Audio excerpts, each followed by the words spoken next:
and I haven't been doing, any public speaking or anything like that is because each time when it got to the point where I needed to discuss some of my childhood or some of the things that I've been through or any of the struggles, I hesitated. I didn't want to go forward. I didn't want to talk about them. So I let her know that. And I said, so before I can move forward with this and do what God wants me to do, I need to talk to you. I need to open up and let you know that, I let her know that amongst all things that she was my hero. That's where I started the conversation. I let her know that she was my hero and I have a lot of respect for her because the way that I see my mom is that, I think as I told you before, she is someone who,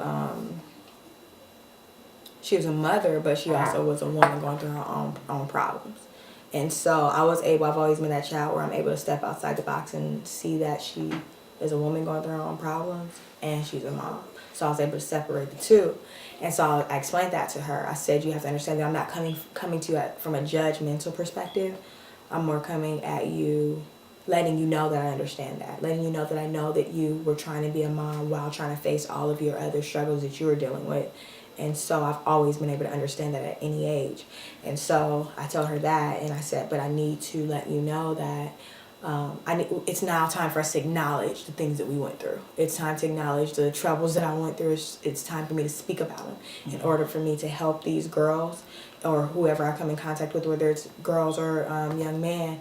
I need to stop hesitating to let things go, to let things out or to go deeper into these stories. But I wasn't going to do that without talking to her.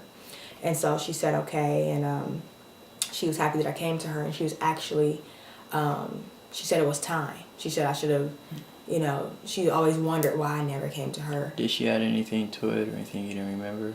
Yeah, she added a lot of, there were some incidences growing up where I didn't know where she was at. And so we talked, I talked to her, I think about a story about when my birthday, I think I shared this story with you, when I was staying with some relatives, or not even relatives, some family friends who became, like family. I was staying with them and I had that birthday. I don't remember how old I was turning, probably 12. And I hadn't seen my mom in a long time. And so none of my sisters were staying there. It was just me, and I was staying, with friends of the family, and my birthday, and my mom had promised that she was going to come. And so I was excited, and she said she would be there when I got out of school and she would bring my favorite cake. And so I reminded her of the story. I asked her, did she remember that? And she vaguely remembered it. And I asked her, does she know what my favorite cake was? So I asked her that when we spoke recently. And of course my mom knows what my favorite cake is. She said, it was strawberry, strawberry shortcake with whipped cream and, vanilla cake with strawberries or. And so I said to her, do you remember what cake I hate the most? And she said, yeah, you don't like chocolate cake. And so at that time of that birthday, when I was so excited to see her and I just wanted to see her so bad, and when I got home from school, the cake that she had brought, she wasn't there. I could care less about the cake. She wasn't there. But the cake was a chocolate cake, and I never expressed to her how upset I was or how much that hurt me. It had nothing to do with being a selfish child or, it had nothing to do with, oh, she didn't get me a strawberry cake. It was more so that, gosh, where's my mom at? You know what I mean? What's going on with her? Does she not even remember?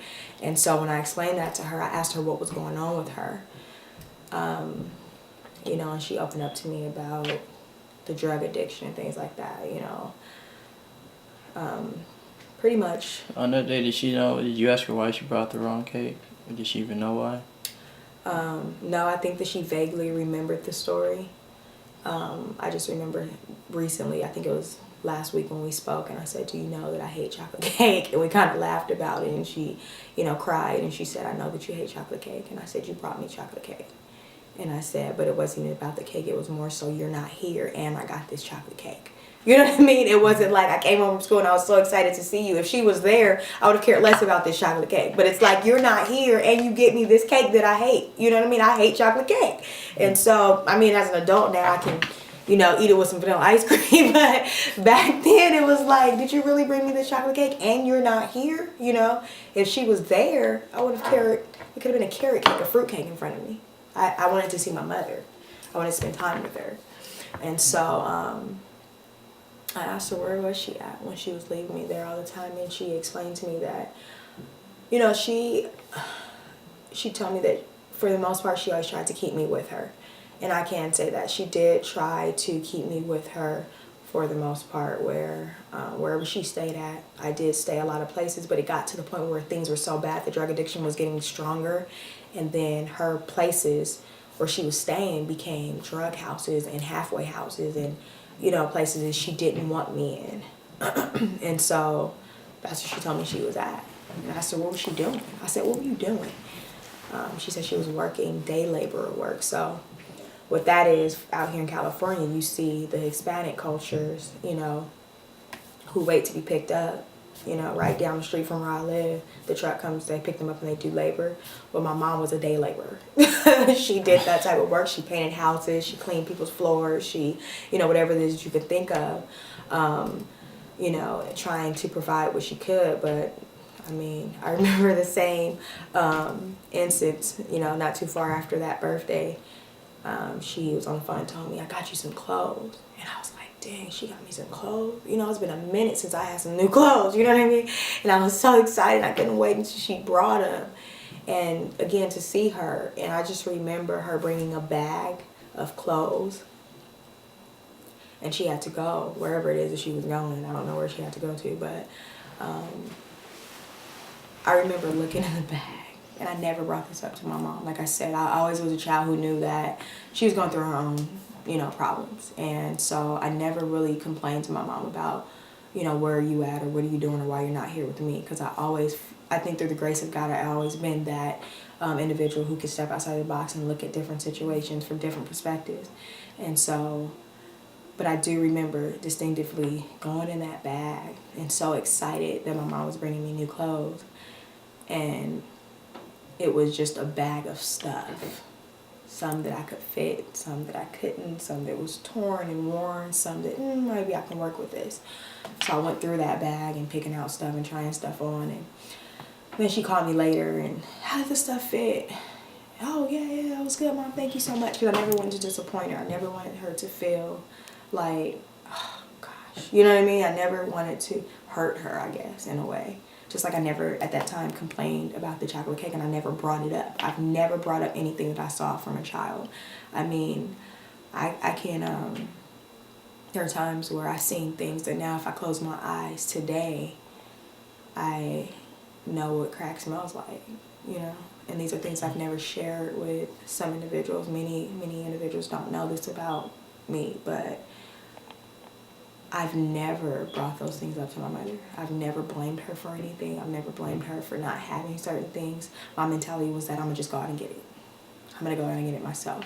And why am I going to go out and get it? Because she did raise me to, raised me with enough love and, you know, just from what she used to do growing up. She walked me to school. When I was with her, she would walk me to school every day. She would volunteer in my classes, some of the good memories that I hold on to that keeps me going and what makes me the mother that I am.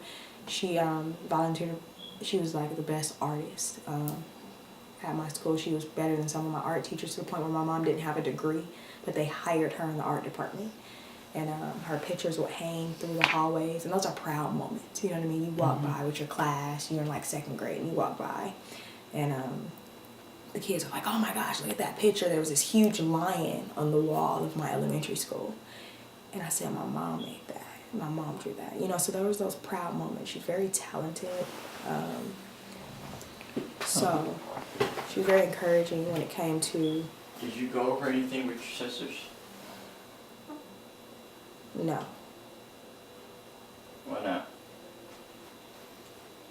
I guess I just haven't...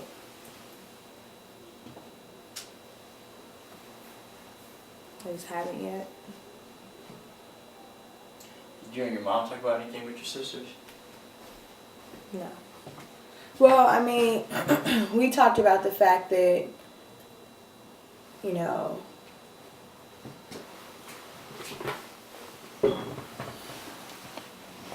one of the things that I can say is that where I differentiate myself between me and, you know, some of my sisters is that I don't think either one of us are better than one. I mean, I look up to my sisters. You know what I mean? I look up to my mother, I look up to my sisters.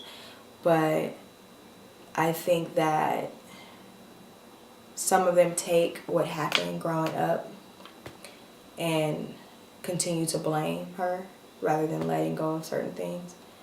And so I think, I don't think all of them has done that, but I can say that I've never done that. You know, I can honestly say I've never talked about anything growing up and used it in a negative way towards her. Because if anything, I think that the things that I've been through has given me some substance, you know what I mean, longevity. You know what I mean? It gives